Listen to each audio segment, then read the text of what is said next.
Sigap, Kapolsek Petir Ibtu Hadian bersama anggota datangi TKP pohon tumbang akibat angin kencang di Jalan Raya Tunjung Teja. Jadi awal mulanya Kapolsek Petir sigap mendatangi pohon tumbang di jalan raya, tepatnya di Jalan Raya Kecamatan Tunjung Teja, Kabupaten Serang, setelah mendapatkan laporan dari warga. Kejadian tersebut disebabkan lantaran angin kencang sehingga menyebabkan pohon tumbang menurut Kapolsek Petir Ibtu Hadian Hawari. Kejadian tersebut murni bencana alam, tidak ada korban jiwa. Alhamdulillah.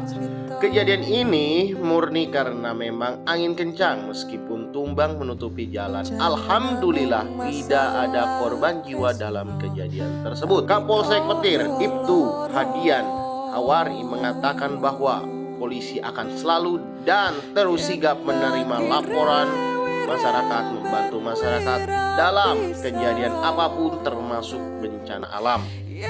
Semoga dengan kejadian tersebut masyarakat bisa melihat dan menilai bahwa polisi selalu ada untuk rakyat.